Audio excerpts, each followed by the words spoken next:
Assalamualaikum warahmatullahi wabarakatuh. Kami dari kelompok 6 akan mempresentasikan tentang teori perilaku konsumen yang beranggotakan 1. Aditya Agil Permana Putra, 2. Arvina Dewi, 3. Dita Dimas Satria, 4. Irfan Yahya, 5. Nida Nur Aziza, 6. Zulfa Al-Hasanah. Definisi perilaku konsumen. Perilaku konsumen adalah sebuah kegiatan yang berkaitan erat dengan proses pembelian suatu barang atau jasa dan mendasari konsumen untuk membuat keputusan pembelian. Berikut ini beberapa ciri-ciri dari perilaku konsumen yang bersifat rasional. 1. Konsumen memilih barang berdasarkan kebutuhan. 2. Barang yang dipilih konsumen memberikan kegunaan optimal bagi konsumen. 3. Konsumen memilih barang yang mutunya terjamin. 4. Konsumen memilih barang yang harganya sesuai dengan kemampuan konsumen. Berikut ini ciri-ciri perilaku konsumen yang bersifat irasional. 1. Konsumen sangat cepat tertarik dengan iklan dan promosi di media cetak maupun elektronik. Yang kedua, konsumen memilih barang-barang bermerek atau branded yang sudah dikenal luas. Yang ketiga, konsumen memilih barang bukan berdasarkan kebutuhan melainkan gengsi atau prestise. Proses pembentukan perilaku konsumen antara lain. Yang pertama, pengenalan masalah. Biasanya seseorang konsumen melakukan pembelian atas dasar kebutuhan atau untuk menyelesaikan keperluan, masalah, dan kepentingan yang dihadapi. Yang kedua, pencarian informasi. Dalam mencari sumber atau informasi, seseorang dapat melakukan dari diri sendiri maupun dari orang lain. Yang ketiga, mengevaluasi alternatif.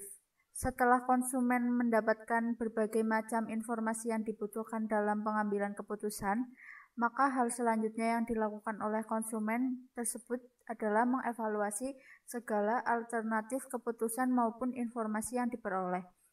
Hal itulah yang menjadi landasan dalam mengatasi permasalahan yang dihadapi. Yang keempat, keputusan pembelian. Proses selanjutnya setelah melakukan evaluasi pada alternatif-alternatif keputusan yang ada adalah konsumen tersebut akan melalui proses yang disebut dengan keputusan pembelian. Yang kelima, evaluasi pasca pembelian. Evaluasi yang dilakukan mencangkup pertanyaan-pertanyaan mendasar seperti apakah barang tersebut sudah sesuai dengan harapan, sudah tepat guna, tidak mengecewakan, dan lain sebagainya. Dalam perilaku konsumen terdapat 5 pendekatan, antara lain. Yang pertama, pendekatan interpretatif. Pendekatan ini adalah pendekatan yang membahas secara mendalam hal-hal mendasar mengenai perilaku konsumen. Yang kedua, pendekatan tradisional yang didasari pada teori dan metode dari ilmu psikologi kognitif, sosial, dan behavioral serta ilmu sosiologi. Yang ketiga, pendekatan sains pemasaran yang didasari pada teori dan metode dari ilmu ekonomi dan statistika. Selanjutnya, pendekatan kardinal. Pendekatan kardinal merupakan pendekatan nilai guna yang dapat menilai manfaat yang diberikan dengan mengukur dari kuantitas ataupun jumlahnya suatu barang yang dikonsumsi. Pendekatan ordinal. Pendekatan ordinal dilakukan dengan cara membandingkan karena tidak dapat dihitung dengan menggunakan konsep kurva indifferent dan garis anggaran. Contoh pendekatan kardinal. Harga bola A Rp20.000, sedangkan harga bola B Rp30.000. Maka jika dilihat dari pendekatan kardinal, untuk mencapai kepuasan maksimum konsumen akan memberi bola B, karena satuan yang digunakan yaitu uang, lebih tinggi kepada bola B daripada bola A. Contoh pendekatan ordinal, misalkan harga Newmar 60 miliar euro, sedangkan harga Silva 50 miliar euro. Saat Real Madrid ingin membeli seorang pemain, maka Silva yang akan dibeli oleh Real Madrid.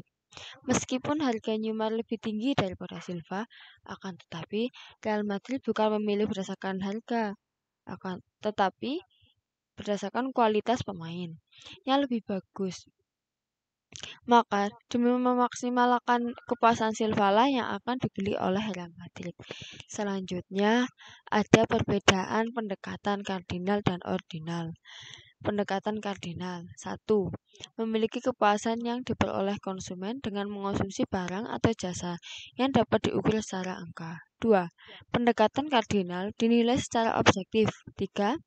Pendekatan kardinal kurang realistis karena pengukurannya secara kuantitatif sehingga tidak memungkinkan untuk menilai kepuasan.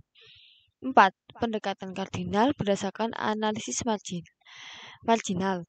5. Pendekatan kardinal dapat diukur dari segi utilitas. Sekarang pendekatan ordinal 1. Memiliki kepuasan konsumen berdasarkan dari mengonsumsi barang atau jasa tidak sanggup diukur secara angka. 2. Pendekatan ordinal dinilai secara subjektif. 3.